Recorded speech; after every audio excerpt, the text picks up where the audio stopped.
Ji'a darbee mormiin barattootaa hamaan lubbuun namoota irratti darbee Baanglaadeshitti eegalame. Barattoonni sirna kootaa kan hojii mootummaa harka sadii keessaa tokko kutaalee hawaasaa muraasaaf addatti hambisuu akka dhaabatu gaafatan. Amma immoo mormiin kun cimee ministeerri muummee Baangladesh Sheek Hasiina hiriirtonni masaraa mootummaa weeraraan aangoo gadhiisanii biyyaa baqatan. Hirphaa gammachuu kanarratti waan qopheesse qaba.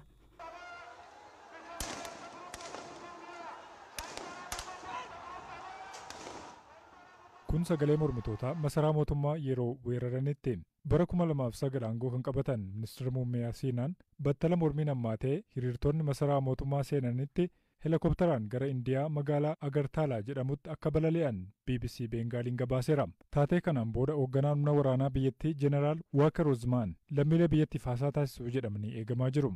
Garuu yeroon qondaalli waraanaa kun haasaa ni taasisuu jedhamee eegame barfateera. Barfannaa isaanii kanaaf wayita deebii kennan qaamolee dhimmi ilaallatu waliin mari'achuu waan hin qabuufi jedhan. Boodarra garuu ibsa kennaneen mootummaan ce'umsaa akka uumamus beeksisaniiru. Pireezidantii biyyattii Mohammad Shahabaawuddin waliin mari'achuun haala akka hinjeessanii fi dhuma guyyichaatti biyyattiif furmaata akka argamsiisan dubbatan qondaalli waraanaa kun paartilee morkattootaa waliinis dubbachuu himan. Garuu eenyu akka mootummaa hoogganu hanga ammaatti ifaa miti.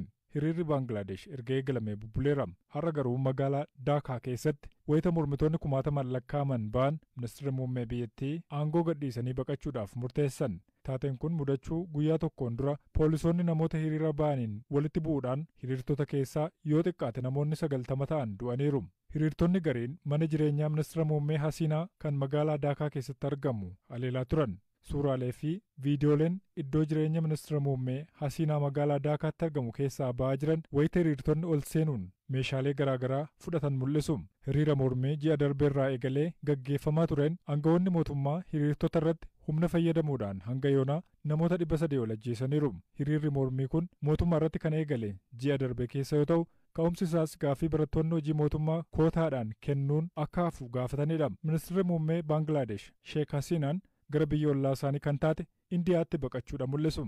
Waggoota darbaniif Indiyaan michuu isaanii turte. Michummaan kun amma bu'aa buuseefiira. Baangladesh kutaalee kibba bahaa Indiyaa hedduu waliin wal daangessite. Bulchiinsonni Baangladesh daangaa Indiyaatti argaman hedduun hidhattoota wajjiniin wal'aansoo keessa jiru. Indiyaa wajjiniin hariiroo gaarii qabaachuun gama kanaan Baangladesh fayyadeera. Sheek Hasiinaan bara 2022 wayita Indiyaa daawwatanitti biyyi mootummaa fi humni waraanaa Indiyaa erga bara 1971 Baangladesh walabummaa ishee gonfattee kaasanii akkamiin akka isaan cinaa dhaabbachaa turan uummata isaaniif ibsanii turan. Haa ta'u malee michummaan isaan deelii waliin qabanii fi gargaarsi isaan argatan kun mormitoota biratti hedduu qeeqame. Waggoota 50 dura namoota siyaasaa muraasa adda bilisummaa Oromoo hundeessan keessaa tokkodha. Namni siyaasaa buleessi Dr. Diimaa Noggoo dura taa'aa jalqabaa dhaabbatichaatis qabsoo barattootaa, qabsoo hidhannoo, siyaasa paartii itti gaafatamaa fi kaan hedduu keessa dabarsaniiru. Erga bulchiinsi ministeera muummee Abiy Ahmad aangootti dhufee booda immoo namoota siyaasaa biyyatti deebi'an keessaa tokkodha. Filannoo biyyaalessaa 6ffaan dhuunfaan dorgomanii paarlaamaa seenaniiru. Walitti qabaa koree dhaabbii hariiroo alaa fi nageenyaa ta'uunis tajaajilaa jiru. Dr. Diimaan siyaasa Itoophiyaa fi dhimmoota garaagaraa irratti BBC waliin addatti turtii taasisaniiru. Har'aaf waa'ee marii fi qabsoo hidhannoo akkasumas dhibdee mootummaa fi waraana bilisummaa Oromoo irratti ammayyuu taanaan dubbise isiniif dhiyeessina. Siyaasa Oromootti dhiyeenyaan beektu waggoota dheeraaf wanta abdatamee tureera, wanti jijjiiramees jira, amma wanti badees jira. Haala uummanni keessa jiru akkamiin ilaaltu isin nageenya buusummaaf dadhabame? Egaa nageenya buusuudhaaf akkuma yoo lolli yookiin waldhabbiin gama lama yoo jiraate nageenya buusuuf fedhii gama lamaanuu barbaada jechuudha. Gama lamaanuu fedhiin jiraannaan nagaan bu'uudhaaf inuma danda'ama. Hagamma quubsaatti nagaan bu'uun hanqateef tarii gama lamaanuu irraa yookiin gama tokko irraa fedhii guutuun jiraachuu dhabuu irraa na fakkaata. Yaaliin godhameera. Yeroo 2-3 yaaliin godhameera. Yaaliin sun garuu bakka eeggamu gahuu hin dandeenye.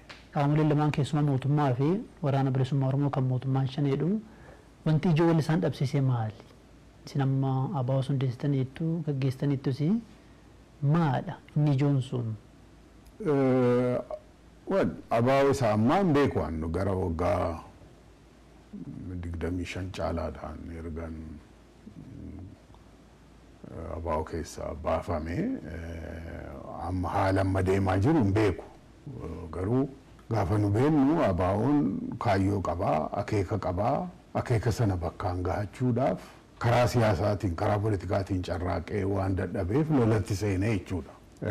Gaafa karaa siyaasaatiin yookiin politikaadhaan akeeka sana tarkaanfachiisuun danda'ametti immoo fakkeenyaaf bara 91-92 mootummaa ce'umsaa keessa seenee sagantaa isaa garii hojiirra oolchee dhumarratti humna wayyaanee hojii waan wal ta'uu dadhabeef ba'eeraa jechuudha. Kanaaf carraan akeeka siyaasaa nagaan bifa nagaatiin bakkaan gahuu bakka jirutti sanatu irra filatama. Lolli filmaata duraan ta'u jechuudha. Egaa humni lamaanuu humni mootummaas humni mootummaa dura dhaabbatus keessattuu humni mootummaa dura dhaabbatu akeeka isaa kana bifa biraatiin bakkaan gahachuu hin danda'u. Maalti isa hanqise, maaliif sana yaallee kan jedhu numa qabna jechuun warri fagoorraa laallu. Waan haasa'anii irra wal dhabanis kana jechuu hin dandeenyu waan keessa isaan beekneef. Qabsoon silaa'uu qabsoon bifa nagaas haa ta'u qabsoon lolaa hundi wareegamanii numa gaafata. Dadhabbiis gaafataa, hojii gaafataa. Garuu bifa nagaatiin uummata keessa taa'anii uummata sochoosanii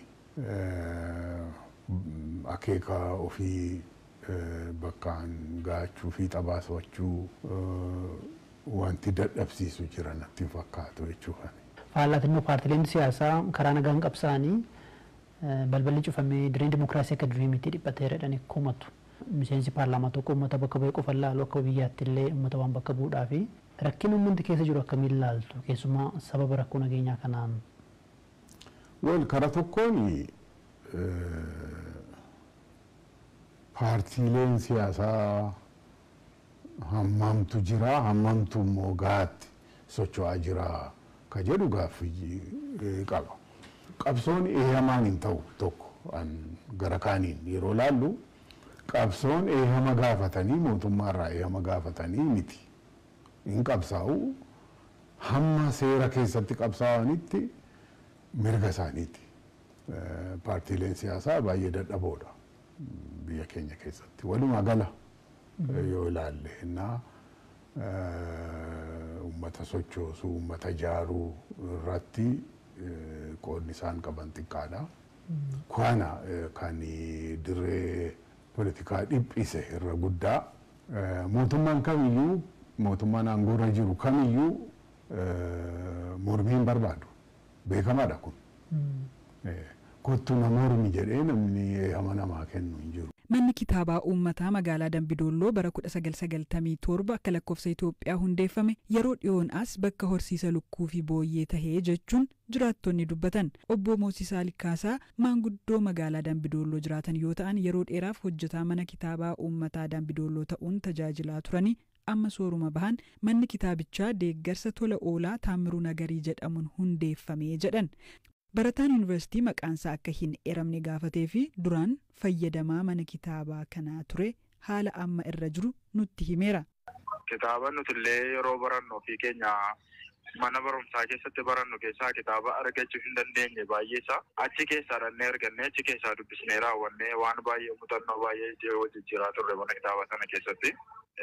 Yeroo dhiyoo asitti haaluma nageenyaarraan kan ka'e jeequmsi naannoo irra gatii jiru guutummaa Oromiyaa keessa dhimma bakka kan biraadhaaf itti fayyadamanii turan yeroo sana. Amma haalli sun xinnoo tasgabbaa'ee jarri gadhiisanii gaafa jedhanii. Qaamolee nageenyaatu keessa qubatee ture? Qaamolee nageenyaati kan keessa qubatee ture yeroo sana isaaniif iddoo qubsiisaa godhanii turani. Haala nama gaddisiisuun wantoonni achi keessa jiran hundumti isaanii manca'anii akka isaan bu'an illee hin beekamu. Amma maastaawotii girgiddaarra jiru dirrisiitti illee caccabee badeera. Matsaafonni achi keessa jiran eessa akka isaan jiran hin beekamu badaniiru. Inni kaan gubatee gadi ba'ee gubatee isa kaan ijoollee naannoorra jiraniif dadarbatanii kennanii. Teebiliin achi keessa jirullee waan jedhu teebilii baay'ee akka yeroo sanaatti baay'ee teebilii mooderniidha kan nuti itti fayyadamaa turre. Inni sun illee caccabee badee ture qaama sana. amma immoo erga haalli kun tasgabbaa'e booddee silaa namni dhaloota egereetiif yaaduutu jiraate erga haalli sun tasgabbaa'e deebisanii sarvisii godhanii bakka isaa duriitti deebisu inneetu eenyu amma isa dhiisanii gara waan biraatti deebisanii booyyee achi keessa jira lukkuu achi keessatti horsiisu bakka waan biraa ta'e jira baay'ee nama gaddisiisa haalli keessa jiru. Manni kitaabaa kun mana kitaabaa uummataati? Mana kitaabaa uummataati public library. Amma eegii booyyee fi lukkuun achi keessatti horsiifamuu qabe hammami? Almost gara waggaa gahaa jira. Haalli mooraa sanii mana kitaabichaa maal fakkaata? Tarii manuma kitaabichaa keessatti moo booyyeen kan horsiifamaa jiru dallaasaa keessatti moo akkam? Dallaasaa keessattis iddoo godhaniifi jiru. Gara keessaatti immoo waan akka lukkuu naamniin kun jirti. Mana kitaabaa sana bukkee isaatti illee iddoo oolmaa dargaggoo jedhamee addiishinaalii manni wayii tokko ijaaramee ture. Sana guutummaa isaa sarvisii masanaaf oolfatanii itti fayyadamaa jiru. Kantiibaan magaalaa Dambidolloo obbo Girmaa Daangalaa manni kitaabaa kun sababa rakkoo nageenyaa naannicha tureen tajaajila dhaabee turuu himuun kitaabnis ol kaa'ame malee hin mancaane jedhan. Yaa qaamolee nageenyaa kuufachuu osoo hin taane inni isa dura iddoo sana saamsi garaagaraa anni kompiitarrii manneen tokko hattuu fi kashallabbeen bifa turbee turan gurmeessanii socho'anii magaalaa kana keessatti aljarumaa bal'aa ture. Sanarraa ka'ee manni suni gaafa wanti ni ta'u kitaabonni sun fuudhamanii gara tokkotti giddu gala tokkotti kaa'amanii jiru. Yeroo ammaa kana immoo mooraan mana kitaabichaa akkasumas manni kitaabichaa illee bakka horsiisa lukkuu booyyee faan itti horsiifamu ta'ee jedhu jiraattonni waan kun dhugaadhaa? Mana kitaabaa sana osoo hin taane bakki bal'aa jira jechuudha gibbicha keessa. Ijaarsa kan lukkuutii fi sheediirraa kan ijaarame gibbii sana gara garanaatti gara bukkeerra kan ijaaramee jiru mana kitaabaa wajjin qabatu jechaadha. Isa achitti lukkuudhaaf ijaarree dargaggootuma carraa hojii argachuun irra jiraatu.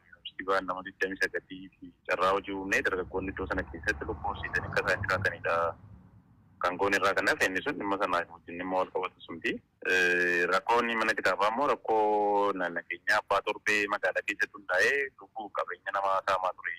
Sanarraa kan ka'eetu gara giddu gala tokkotti dhufeetu kaa'amee jira jechaadha. Kitaabii wal qabatu malee dhimma biraatii fi dhimma wal qabatuuti. Yeroo haalli tasgabbaa'ee jedhu tasgabbaa'eera haalli rakkoon hin jiru addatti.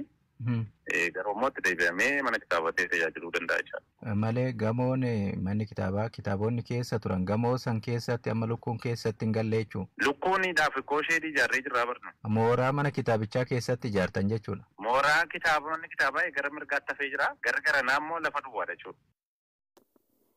Ashama kabajamtoota daawwattoota keenya warreen akkuma beekamu oduun guyyaa har'aantanaa BBC Afaan Oromoo fi oolmaa guyyaa har'aantanaa Oromiyaa keessa iddoo garaagaraatti oolee akkuma qabanne isin dhiyaan kana kanatti aansuun oolmaa waboo guyyaa har'aa maal fakkaata Oromiyaa iddoo garaagaraatti kan jiruun akkuma beekamu warreen maallaqaan bitamanii maqaa isaanii waboo balleessuudhaaf waraana bilisummaa Oromootu naqabee yookaan maallaqa guddaa nagaafatee jechuudhaan maatii isaa burjaajeessee maallaqa haadha manaa fi faamilii isaa irraa 500 gaafa fudhatee guyyaa har'aan akkuma beekamu qabamee to'annoo jala oolee hidhaa jira. Akkanuma yeroo ammaa akkuma beekamu namni akka fadhisheeraa xaxaa'ulus abbaan haqaa abbaan dhugaaf galti. Akkasii yeroo ammaa tanaa warreen maallaqaan bitamanii ajandaa garaagaraa bocanii bilisummaa waboo balleessuudhaaf tattaafatu jira. Haa ta'u injifannoon kan waraana bilisummaa Oromooti. Oromiyaan ni bilisoomti. Kanaaf Oromoon waraana bilisummaa Oromoo waboo jajjabeessuu qabdi jajjabaadhaa isin jenna.